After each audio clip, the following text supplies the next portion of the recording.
আপনার ঘরে কি জিনের উপদ্রব আছে বা জিনের আসরের কারণে কেউ কি কষ্ট পাচ্ছে? আজ আমি আপনাদেরকে এমন একটা আয়াতের কথা বলে দেব যা পড়তে আরম্ভ করে দিলে বড় বড় খবিশ শয়তান জিনগুলো লেজ গুটিয়ে পালিয়ে যেতে বাধ্য হয়ে যাবে। কোন সেই দোয়াটি জানতে চাইলে ভিডিওটিকে আপনি বিন্দুমাত্র স্কিপ না করে শেষ মুহূর্ত পর্যন্ত মনোযোগ সহকারে ভিডিওটি দেখে চলুন।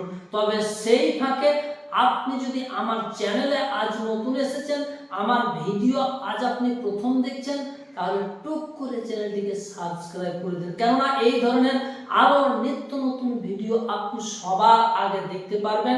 এই জন্য নোটিফিকেশন বেল আইকনটিকেও আপনি বাজিয়ে রেখে দিন। চলুন আপনাদেরকে শিখিয়ে দিচ্ছি সেই দোয়াটি, সেই আয়াতটি। কোন আয়াত? আমি হারুন রশিদ, আপনারা দেখছেন হানাফি কেল্লা মিডিয়া। এই আমলটি করার জন্য সেই ব্যক্তিটাকে কিন্তু দিনদার, পরহেজগার, মুমিন ব্যক্তি হতে হবে। আপনারা প্রশ্ন করবেন কেন মুমিন ব্যক্তি হতে হবে? তবে ছোট্ট একটা কথা শুনে নিন, তারপর আমলটি আপনাদেরকে আমি বলে দিচ্ছি। ইমাম হাম্বল রহমাতুল্লাহ আলাইহিকে তদানীন্তনকালের বাদশাহ কারাগারে বন্দী করে রেখে দিয়েছিল, আর সেই বাদশার মেয়েকে ধরেছিল জিনে। কেউ কিন্তু সেই জিনটাকে হটাতে পারছিল না বাদশার মেয়ের শরীর থেকে।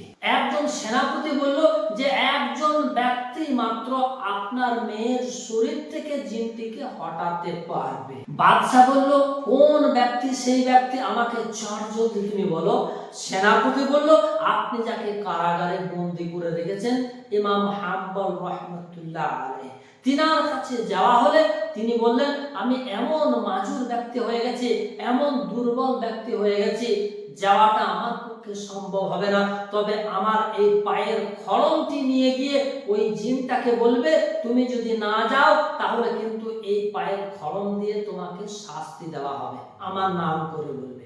সেনাপতি ইমাম হাম্বল রহমাতুল্লাহ আলাইহির পায়ের খড়মটা নিয়ে এসে ওই জিনগ্রস্ত রোগীটাকে বলল। ওই মেয়ের শরীরে যে জিনটা ঢুকে রয়েছে সেই জিনটাকে বলা হলো।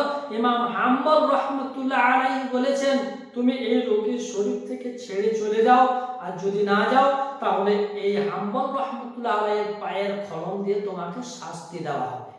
জিনটি ভয়ে কিন্তু চলে গেল। কিছুদিন পরে ইমাম হাম্বল রহমাতুল্লাহ আলাইহি ইন্তেকাল করলেন। তার কিছুদিন পরে আবার ওই বাদশার মেয়েটির শরীরে ওই জিনটি এসে আবারও উপস্থিত। ইমাম হাম্বল রহমাতুল্লাহ আলাইহির পায়ের খড়মটি ছিল, যত্ন সহকারে রাখা ছিল, সেই খড়মটি আবার দেখানো হলে জিনটি তখন বলে উঠল এখন কিন্তু আমি আর যাব না। ইমাম হাম্বল রহমাতুল্লাহ আলাইহির পায়ের খড়মে আর কোনো কাজ হবে না, কারণ তিনি আর এই পৃথিবীতে নেই। তো কথা হচ্ছে ব্যক্তিটার সঙ্গে সম্পর্ক। কোন ব্যক্তি এই আয়াতটি পাঠ করবে সেই ব্যক্তিটাকে হতে হবে দিনদার, পরহেজগার ব্যক্তি। এবার আপনাদেরকে সেই আমলটি আমি বলে দিচ্ছি। সেই আয়াতটি কোন আয়াত? সূরা সাফফাতের ৭৯ নম্বর আয়াত। আয়াতটি হচ্ছে সালামুন আলা নূহিন ফিল আলামিন। আয়াতটি ডিসপ্লের মধ্যে এতক্ষণে আপনারা দেখতে পেয়ে গেছেন। এই আয়াতটি জিনগ্রস্ত রোগীর কানের গোড়ায় আপনি ৭০ বার পাঠ করতে থাকুন, তার থেকে বেশিও আপনি পাঠ করতে পারেন। আপনি অগণিত বার জিনগ্রস্ত রোগীর কানের গোড়ায় এই আয়াতটি পাঠ করতে শুরু করে দিলে জিনটি রোগীর শরীর থেকে ছেড়ে চলে যেতে বাধ্য হয়ে যাবে। এমনকি সেই বাসা বাড়িতে যদি কোনো দুষ্ট জিনের উপদ্রব থাকে, সেই বাসা বাড়ি থেকেও জিনটার লেজ গুটিয়ে চলে যেতে বাধ্য হয়ে যাবে ইনশাআল্লাহ। এই আয়াতটি, এই দোয়াটি এমন একটি শক্তিশালী দোয়া।